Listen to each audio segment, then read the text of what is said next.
Hi, this is Dr. Gregory Sadler. I'm a professor of philosophy and the president and founder of an educational consulting company called Reason.io, where we put philosophy into practice. I've studied and taught philosophy for over 20 years, and I find that many people run into difficulties reading classic philosophical texts. Sometimes it's the way things are said or how the text is structured. But the concepts themselves are not always that complicated, and that's where I come in. To help students and lifelong learners, I've been producing longer lecture videos and posting them to YouTube. Many viewers say they find them useful. What you're currently watching is part of a new series of shorter videos, each of them focused on one core concept from an important philosophical text.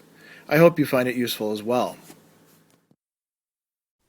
In his article, What is Philosophy as a Way of Life?, John Sellars is going to introduce a number of helpful distinctions and contrasts, and one that he introduces very early on in the paper is between the, as he calls it, scientific conception of philosophy and the humanistic conception of philosophy. He also calls these two competing images of philosophy. These are ways that philosophers understand what it is that their activity and their discipline is supposed to be doing. So it's providing, you could say, motivations, norms, orientations. And he says that these are two quite different ways of thinking about philosophy. He also says, let's be clear, neither of these labels are ideal. They'll work for present purposes. And he also has two figures in mind to bring up as examples of this, but we could multiply many more as well. So as the representative of the scientific conception of philosophy, Aristotle, and as the representative of the humanistic conception of philosophy, Socrates. And this is kind of an interesting set to pick out, not least because, of course, there's a missing figure between them. You know, Socrates is the teacher of Plato, and Plato is the teacher, although, you know, later on, after Aristotle's already done some stuff on his own, of Aristotle. And we could ask, well, where does Plato himself actually figure into this distinction? And I've got a few ideas about that I might give you at the end of this. In any case, Sellars says we can use these two as prime examples, and I think he's right about this. And he's going to, in some respects, differ from the person who's most famous in the present for this phrase, philosophy is a way of life, Parrhesia, in saying that Aristotle actually does represent something that perhaps is distanced from philosophy as a way of life. And there's a few things that we can say about that after fleshing out the distinction as well. So he says, let's begin with Socrates. In the Apology, Plato has Socrates say that his principal concern in his philosophical activity is a desire to transform his way of life. He says there's a few passages that stand out. The first is when Socrates tries to describe his philosophical mission. Those who've read the Apology, of course, know that Socrates claimed that he had a divine mission, that the God had given them this task of doing philosophy by, the oracle. There's a whole interesting story to be told there. But he says he presents it as a duty to live as a philosopher. Not just to think as a philosopher, not just to teach philosophy or to foster philosophy, but to live, to engage in practice in the course of a life, in the relationships that he has, in the conversations that he's going to carry out, even in gestures that perhaps are not by themselves communicative, but do convey something.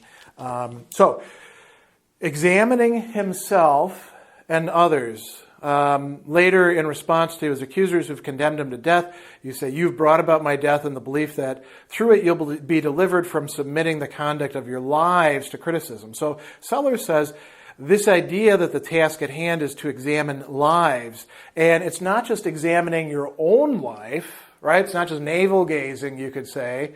It's not just a trick for narcissists who want to spend more and more time on themselves, but also examining the lives of others. And to do so in a way that is not just to, elevate yourself above them or to criticize them for the sake of criticizing them, but to, improve one's own life and the life of those that one cares about. So that's a really central thing, this notion of focusing on one's life, on a coherent pattern borne out within the structure of one's own living.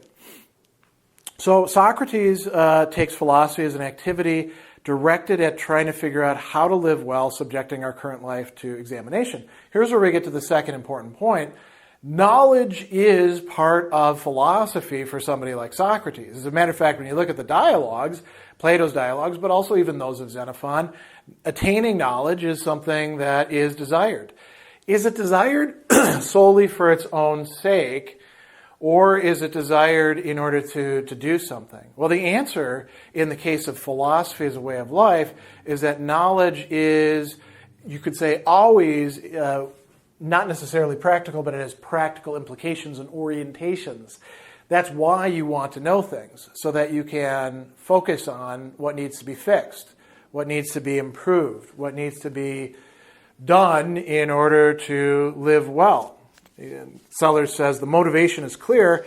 Socrates wants to find out how to live well, not just for the sake of knowing how to live well, but because he actually wants to live well, to enjoy a good life, whatever that may be. And this is a bit of a side note here, but there's a lot of people, this is a common theme in practical philosophy, there's a lot of people who read and talk about philosophy, and we can extend this further to like leadership and self-help and all sorts of other practical-oriented things, and all they do is they read about it. They never actually apply it. They don't experiment with it. They don't see whether it's going to do anything. Aristotle himself talks about this in the Nicomachean Ethics as, these people who read treatises of ethics and then they don't do anything different. So that's knowledge that's not really functional. And that's not what Socrates is about. Then Sellars says if we turn to Aristotle, or at least the Aristotle of metaphysics, I think you could say this about other books as well, but the metaphysics stands out in this respect. We find a different image of philosophy. He presents the task of philosophy as uncovering, and I would say understanding, knowing the causes and principles of things. Philosophy is knowledge of the truth, but it's not action-oriented truth, or we could say, practical truth. It's theoretical truth, right?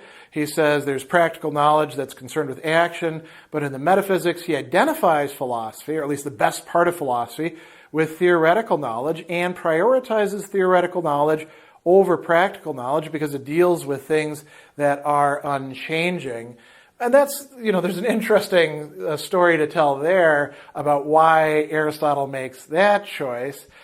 Even in the things where there is some focus on what is changing, it can be done, for example, human affairs, right? It can be done in a way that's primarily theoretical rather than practical. And in Aristotle, one of the problems in his works is the hard split between the practical, which is just about doing, not about knowing, at least he says so, and the theoretical.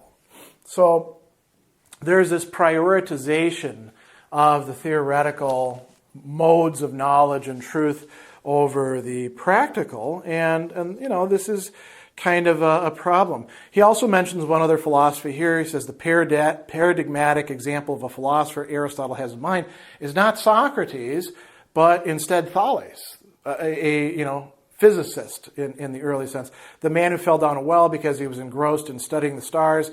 He failed to look where he was going. And he says that, granted, in the metaphysics, Aristotle does say that philosophy embraces theoretical, practical, and productive questions, but he insists that first philosophy that he's examining here is the most important part of philosophy, right? So there's a prioritization. He says the motivation is not to learn how to live well, but to understand the way the world works. So we've got two main and perhaps competing motivations here. They can't both be on top, and it's really tough to make them exactly equal or to integrate them fully. Now, Sellars considers the possibility that maybe his position on Aristotle here is wrong or a little bit too one-sided, because Pierre Hadot himself has said that Aristotle, the Aristotelians, the Lyceum are engaged in philosophy as a way of life, just not quite in the same way, say, as the Stoics or Socrates was, or the Cynics. And so Sellars has to engage that, and I think that, quite frankly, Sellars is right on this, and Hadot is probably wrong. So he says that Hadot did his best to subsume Aristotle under the banner of philosophy as a way of life by reminding us that the Aristotelian ideal of theoria, or contemplation, theoretical truth, is an activity that itself becomes a lived practice, and so something that effectively becomes a way of life. And that's quite true, right? Theoria is an action. It's not action in the same sense as political or moral action, let alone productive action, but it is an action, and you do have to arrange your life in such a way that you would be able to not just acquire the skills, but be able to engage in that activity. And Aristotle does think that's the best life. And if we do look at the Lyceum, his school, and its development afterwards with like Theophrastos and Lycos and all these other people, they seem to have followed that course. So there's something to that. But he goes on and he says, Hadot does not deny that for Aristotle the highest form of theoretical knowledge is something that's chosen for itself. It's true that the pursuit of theoretical knowledge might itself form a way of life. The claim that this form of life is the motivating force for Aristotle seems less convincing.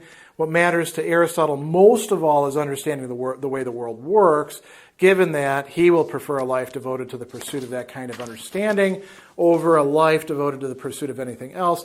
That doesn't mean that the question of how best to live was upper mind in his mind in the way that it clearly was for Socrates.